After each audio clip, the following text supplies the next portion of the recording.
Hello student, स्वागत है आप सभी लोगों का आपके अपने यूट्यूब चैनल edu.times पर। और आज हम क्या पढ़ने वाले हैं, हम क्लास थर्ड की जो आपकी एनसीईआरटी है, आपका आसपास एनवायरनमेंट की बुक, उसका चैप्टर फर्स्ट और चैप्टर सेकंड को हम करेंगे, फटाफट करेंगे। कुछ इंपॉर्टेंट चैप्टर एक चैप्टर दो से जो भी 8-10 क्वेश्चन हमारे पास मिलते हैं उनको हम पढ़ते हुए क्या करेंगे, यहाँ पर निकालने की कोशिश करेंगे उनके चैप्टर्स को। ठीक है, चलो तो स्टार्ट करते हैं। पहला जो हमारे सामने है फर्स्ट चैप्टर, जिसको हम बोल रहे हैं डाल डाल पात पात, यानी कि ये आपका क्या है, ये है एनसीईआरटी।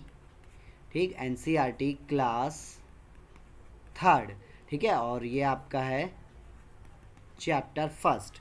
अब देखो चैप्टर फर्स्ट में क्या है, तो एक पूरी कहानी दी गई है कि एक लड़की है, अपने घर पर सो रही है, बीमार है और बगीचे में सो रही है, तभी बीट कर देता है कौवा। अब इन सब चीज़ों को देखकर वो कुछ अंदाज़ा लगाती है, कुछ समझती है। तो यहाँ देखो एक पॉइंट मिलता है आपको, बहुत ही बढ़िया पॉइंट है। एनसीएफ 2005 भी इसकी बात करता है कि बच्चे अपने आसपास के लोग और चीज़ों को देखकर समझकर सीखते हैं, और इस प्रकार के सीखने को अवलोकन कहा जाता है।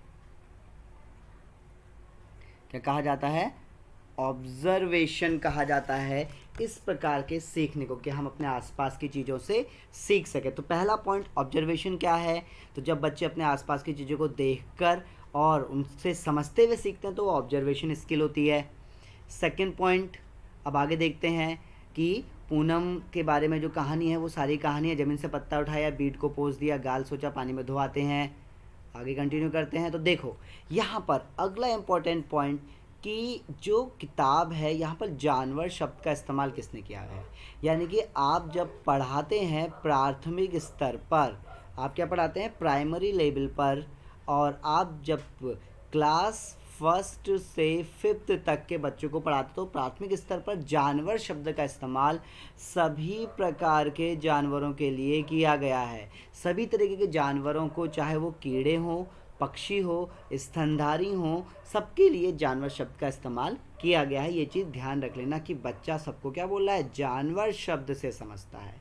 ठीक है, अगला पॉइंट, ये क्वेश्चन है कि जानवरों का अभिनय करके दिखाना है। बड़ी ही बढ़िया, मतलब कह सकते हैं कि जब आप क्लास पहली दूसरी तीसरी चौथी के बच्चों को, पाँचवीं के बच्चों को पढ़ाओगे, सरकारी टीचर बन जाओगे, तो आप इस तरीके की एक्टिविटीज़ करोगे, तब आपको काफ़ी इंटरेस्ट आएगा।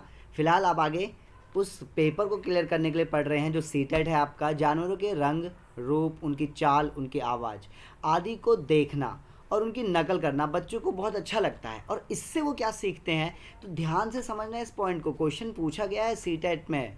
ठीक, चलो इसको बड़ा कर देता हूँ मैं।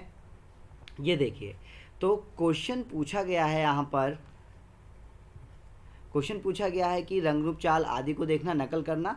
ये बच्चे इससे क्या बोलते हैं, विविधता को दर्शाता है। ये विविधता मतलब कि विभिन्न प्रकार। ठीक है, विविधता का मतलब क्या है, विभिन्न प्रकार। वो विभिन्न तरीके के जो प्रकार हैं वो रंग के आधार पर, रूप चाल आवाज़ के आधार पर होता है, और इन विविधता के आधार पर, या ध्यान रखना, विभिन्न प्रकार का के आधार पर बच्चे वर्गीकरण को सीखते हैं। ठीक है, इसके बाद बच्चे क्या सीख रहे हैं, वर्गीकरण करना सीख रहे हैं। तो वर्गीकरण करना यानी वर्गीकरण का आधार क्या है, अगर पूछा जाए तो वो विविधता कही जाती है। अगला पॉइंट है जो आपको याद रख लेना है। नेक्स्ट पॉइंट ये है, जो जानवर तुम्हारे घर में नहीं रहते उनमें रंग भरना है। तो ये आप रंग भरते हुए चलिएगा, इनको रंग भरिए, अपनी ज़िंदगी में रंग भरिए, और सीटेट का जो पेपर आपका आएगा उसको बहुत ही बढ़िया तरीके से करते हुए फिर से एक और रंग भरिएगा। आप देखो यहाँ पर, छत पर बैठकर केला खाऊंगा तो बंदर दे दिया, दीवार पर कीड़े जाल बनाऊंगा तो मकड़ी के बारे में बता दिया गया है। रात को जागूंगा तो रात को जागने वाले हमेशा क्या है, आशिकी नहीं, कभी कभी उल्लू भी होते हैं। चलो तो मजाक की बात हो गई है। टर्टर की आवाज़ करेगा तो वो टर्टर की आवाज़ वाला मेढक कहा जाता है। बारिश के बाद अक्सर केंचुआ जो किसानों का मित्र कहा जाता है। इंपॉर्टेंट है, क्वेश्चन पूछा जाता है आप लोगों से कि किसानों का मित्र किसे कहते हैं। अच्छा हाँ, बगल में एक सिंबल दिख रहा होगा, सेशन को लाइक और शेयर करते हुए ज़रूर चलिएगा। ठीक है, और धीमी चाल से चलूँगा तो वो है कछुआ, जो धीमी चाल से चलता है लेकिन फिर भी जीत जाता है। अब इसी आधार पर ये इम्पोर्टेंट पॉइंट आपको दिया गया है कि पहले नंबर 6 का आधार देखो पंचतंत्र। क्वेश्चन पूछ लेता है आपसे कि पंचतंत्र किताब के लेखक कौन है। तो पंचतंत्र किताब के लेखक कौन है? विष्णु शर्मा। ठीक है, ध्यान रखना विष्णु गुप्त नहीं है, विष्णु गुप्त चाणक्य का नाम है। और पंचतंत्र किताब किस समय पर लिखी गई थी? तो ये गुप्त वंश के समय पर लिखी गई थी। विष्णु शर्मा के द्वारा ये किताब लिखी गई है। ठीक है, कहानियाँ सुनते हैं। पंचतंत्र की बहुत सारी कहानियाँ आपको सुनने को देखने को मिलती है। अब देखो एक क्रिएटिविटी आ गई है कि आप अलग अलग अंगूठे के निशान, उंगली के निशान से इस तरीके से छापे लगाकर क्या कर सकते हैं, रंग बना सकते हैं। मछलियाँ, खरगोश, कुत्ते, ना जाने क्या क्या इन्होंने बना दिया। तो इसी तरीके की चीज़ों को क्या बोला जाता है? सृजनात्मक गतिविधि कहा जाता है। उंगलियों और अंगूठे से चित्र बनाना। ठीक है, तो सृजनात्मक गतिविधियाँ क्या हैं ये ध्यान रखो। और एक और सृजनात्मक गतिविधियाँ आपको मिलेंगी, जैसे कि ये जो आप चित्र बना रहे हैं। और सबसे इम्पोर्टेंट जो आपके एग्ज़ाम में पूछा गया है, क्या पूछा गया है? तो भैया ये पूछा गया है कि सूखे पत्तों से चित्र कौन बना सकता है। ठीक है, चलो आज सूखे पत्तों से पहले यहाँ पर एक और दिया गया है। जिग्सॉ का खेल क्या होता है? जिसमें किसी चित्र के ऐसे टुकड़े कर दिए जाते हैं कि उनको मिलाने के लिए बहुत दिमाग लगाना पड़ता है। तो जिग्सॉ पजल आप लोगों ने देखी होगी। ठीक है, ये चीज़ हम यहाँ पर देख लेते हैं। गतिविधियाँ चीज़ों को क्रमानुसार लगाने का शुरुआती कदम है। क्रम में लगाना बच्चों के अपने अनुभव पर निर्भर करता है। ये पॉइंट याद रखना, क्रम में लगाना बोलें या बोल लें वर्गीकरण। एनसीएफ 2005 बहुत इंपॉर्टेंट बताता है कि वर्गीकरण बच्चों के अनुभव पर निर्भर करता है। कि किसी ने अगर चूहा या चिड़िया छोटी देखी है तो उनका अनुभव छोटा है, और किसी ने बड़े चूहे, बड़ी चिड़िया देखे तो उनका अनुभव बड़ा है। सबसे बड़ी चिड़िया शुतुरमुर्ग है। जिक्सॉ बनाओ, तो ये आपको दिया गया है। ये आपको जिक्सॉ का एग्जाम्पल मिल जाता है। इसको हम अलग अलग तरीके से काट के जोड़ के बता सकते हैं कि कौन सा टुकड़ा किस तरीके से जुड़ रहा है। ठीक, तो ये चीज़ें हम यहाँ पर देखते हैं। तो ये आपका जो था ये था चैप्टर फर्स्ट। एक चैप्टर से आप अगर चाहें तो मैक्सिमम 4 से 5 क्वेश्चन आपके मिलते हैं। ठीक है, तो इस तरीके से आप पूरी की पूरी एनसीईआरटी कवर कर सकते हो। तो 4-5 क्वेश्चन जैसे अवलोकन, जिक्सॉ पजल, ये हमने चीज़ें सीखी, सृजनात्मकता चीज़ें हमने सीखी। अब सेकंड चैप्टर की ओर चलते हैं। ये आपका आ गया, चलो इसको भी फिट टू पेज कर देते हैं। ये आ गया है आपका NCERT class third chapter second, पौधों की परियां। ठीक है, तो ये फिर से एक कहानी है। लेकिन अब इस कहानी में से क्या पता चलता है? पता ये चलता है कि गेंदे का होता है पौधा, चमेली की होती है बेल, नीम का है पेड़, और मेहंदी की है झाड़ी। ठीक है, तो बिल्कुल याद रखते हुए चलिए, गेंदे का पौधा, चमेली की बेल, मेहंदी की झाड़ी, नीम का पेड़, ये सब है हमारे चैप्टर 2 की कहानी में। तो शायरी चल रही है भाई यहाँ पर तो लग रहा है। चलो अगला पॉइंट देखते हैं जो इम्पोर्टेंट है। तो यह है कि पौधों को छू लिया है। दादी भी छोटे छोटे पौधों पर बैठी है, जिसे दूब घास हम कह देते हैं। ठीक है, एक पेड़ का तना मोटा भी हो सकता है, पतला भी हो सकता है।